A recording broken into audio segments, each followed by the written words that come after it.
আসসালামু আলাইকুম রহমতুল্লাহ। আমরা যারা ল্যান্ডিং পেজ তৈরি করি তাদের জন্য মূলত এই ভিডিওটা অনেক উপকারী হবে আশা করি। তো ল্যান্ডিং পেজ তৈরি করার ক্ষেত্রে কি কি প্লাগইন সাধারণত প্রয়োজন হয় পড়ে।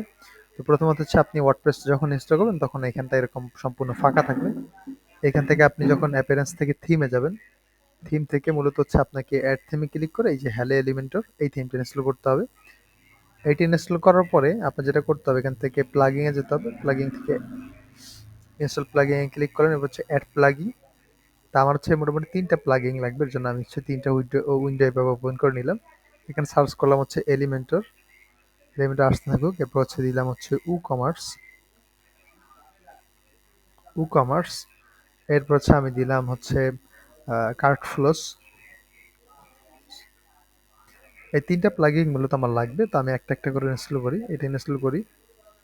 এরপর উ কমার্সটা আসতেছে।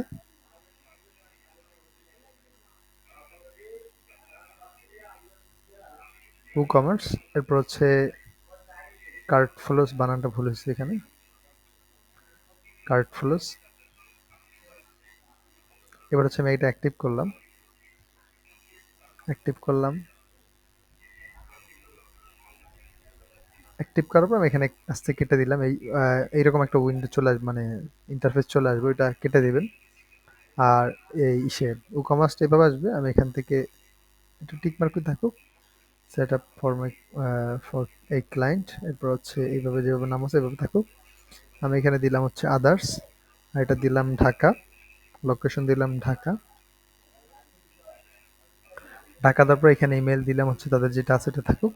কন্টিনিউ। এগুলো আমি রিমুভ করে দিলাম।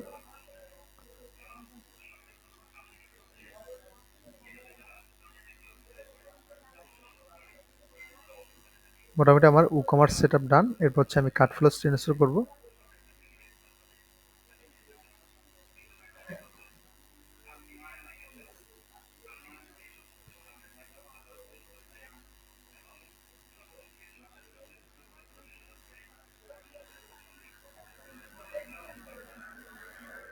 কার্টফ্লো অ্যাক্টিভ করার পর এইভাবে আসবে। এখান থেকে আমি সেভ অ্যান্ড কন্টিনিউ। আমার এই ই-কমার্স পেমেন্ট এটা লাগবে না, এটাও লাগবে না। নেক্সট দিলাম। স্কিপ দিলাম।